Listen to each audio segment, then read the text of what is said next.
Hey guys, what's up? In today's video I want to talk a little bit about Titanfall 2, and this game already has me excited with recent news, because if you remember what were the most criticized points on the previous Titanfall game, it was that there was no single player campaign and that the game is only out on Xbox One. Now, lead writer Jesse Stern has announced that the game will have a single player campaign, I'm talking about Titanfall 2 here obviously, and it will be released on all platforms. So that's really cool. They addressed both of these points. However, one big downside in my opinion is still that EA is the publisher and it will only come to Origin, not to Steam, which in my opinion is definitely gonna hold back sales again, because a lot of people are just not looking at other platforms like Origin, right? And there are so many like just casual gamers out there who install Steam on their machine and then they never look at other platforms. So if the game doesn't pop up on Steam, they will probably not even realize it's there. You know, not everyone watches lots of YouTube videos and reads gaming news every day. That is actually quite a minority of gamers,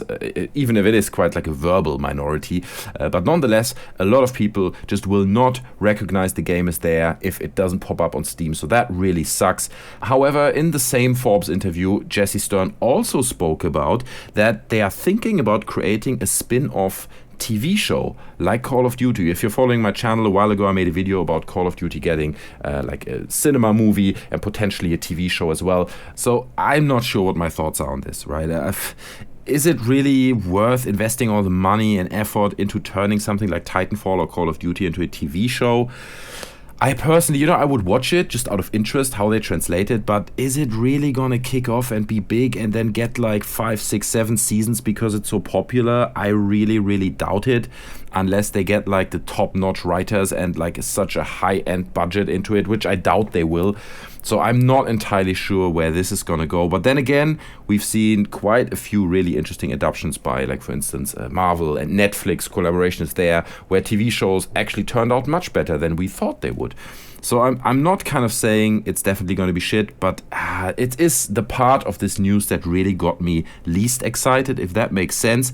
But what's interesting is, speaking about like Titanfall and the story and the single player campaign, when I played the previous game, and I mentioned that in other videos before, it nearly felt like they already had a story in place and they built the environment around it, and then they just didn't have the time to finesse it and create a proper single-player campaign that brings that story to life. So I don't know what the reasons were for them not doing that. Probably time, pressure. I think Respawn, with the development of the first Titanfall, were quite pressured by EA to get it out on time and all that. And I think they did a great job, by the way, except for the bolted-on, rather shitty single-player campaign, which can't even be called one because it was basically a few multiplayer matches. But it felt like the story was already there. And what I mean by that is, like, you just walked through these levels, these maps, and you had like these derelict mining colonies, and you walked through like private quarters, and there were like markets, where people would buy their groceries, and the private quarters looked really like they've been lived in, and the duvet is still on the bed, people just got up and left kind of in a hurry. Like, all that told a really beautiful science fiction story, or it could be the setting for a beautiful science fiction story. So I really love that, and I really wish they take that world and bring it to life a bit more in Titanfall 2. And actually, Jesse Stern kind of addressed some of these points in what he said in this interview. I took out a little quote here, which I'm going to read out to you guys, because I think before I talk around like crazy, it's much better if I just read this to you. It will make the point so much more clear. So here we go. Quoting. "So we are doing our best to deliver a vision of grand global colonial warfare, retelling the story of the American Revolution and the American Civil War in space. We imagined the next generation of immigrants moving out to the new frontier of an inhabitable planet. Rather than taking a traditional sci-fi approach to that, we wanted to look at how that would happen practically, what the ships look like, and with machines that were designed for excavation and construction, demolition and working the land, and what happens when they are turned into instruments of war." He then further continues in a different paragraph and says, "What inspires us is the junction of technological advancement with the inevitability of conflict and war, and what the next war might look like. In Titanfall 2, there will be a lot of scenes where science meets magic, but keeping it grounded and dirty and human and real." Now, I have read this and it just got me super, super excited. If you just think about it for a moment, the idea of humanity moving into space, and then this whole aspect of designing the ships for it. So you're probably going to see these ships from the inside. You're going to land on a planet that no human has ever stepped foot on, right? So you don't know what to expect. Then all these machines that you bring with you, right, to prepare the land so you can build houses, you can make it habitable for humans. But then something happens and all these tools, these machines are turned into machines of war. Like, that is like such a cool vision already, and they're actually giving away quite a bit of the overall story with this, but I'm really, really happy with it, because there are still lots of unknowns, right? Is it like humans versus aliens when you land on the planet? Or is it maybe even humans versus humans? Maybe someone else lands and like it's fight about the land, who gets more, whatever. Or is it even humans versus machines, right? If they turn all these working tool machines into war machines, I don't know. Is it kind of a Terminator scenario? So I don't know. He's not giving that away. But what he's saying got me really, really excited. And it's a really, in my opinion, or how it sounds, how he describes it, it's a really unique sci-fi scenario that sounds really cool and exciting to me, and it gives me memories of like some scenes in Avatar. Now I don't think that Avatar was a very brilliant movie, but there were scenes in it where also, you know, people land on this new planet and they build these colonies and they try to own it, then shit goes wrong and it becomes a fight between the local aliens and them, and actually humans were portrayed as the bad guys, right? Humans were not the good guys invading these planets. Like, that's really cool if they could bring something like that in.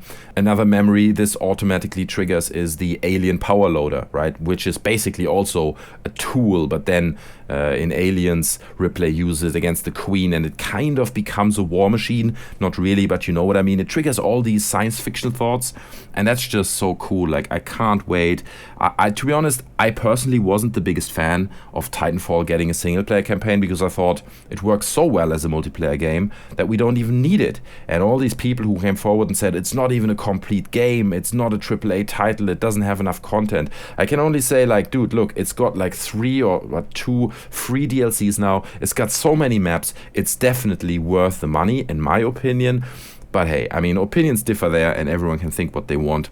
But like I said, I'm not the biggest fan of a single player campaign for this kind of game. But now that I read this, it got me really, really excited. And actually, if you think about it a bit more, this whole debate between multiplayer or single player or both could turn into a really interesting thing if they would sell it separately. And I've been preaching this for a long time with the Call of Duty games. Obviously, the publishers don't do that because they would lose money on it. But I think it would make so much more sense to sell Call of Duty multiplayer and Call of Duty single player separately, and then just see what people buy. And you can buy it as the package, you know, and you still pay your full price. You get both, but you can only buy the multiplayer for, let's say, 30, 40 quid or whatever you want to charge for it. And vice versa, only the single player. Because then you get an idea what people actually want, right? Then you will see how many people will buy this. I mean, how many people will buy this versus the other. Maybe they do that with Titanfall. I doubt it, because again, EA is about one thing and one thing only, and that is money. And if they would sell it separately, a lot of people would only buy the multiplayer and they lose 20 quid on each one of these people. They don't want that. So it's probably not going to happen, but I still think it would be a rather nice option just to test it out. One more thing that I have to talk about is that I really hope they don't fudge around with the engine too much. The Titanfall 1 engine worked really, really well, and it was also running very smooth, even on slower machines.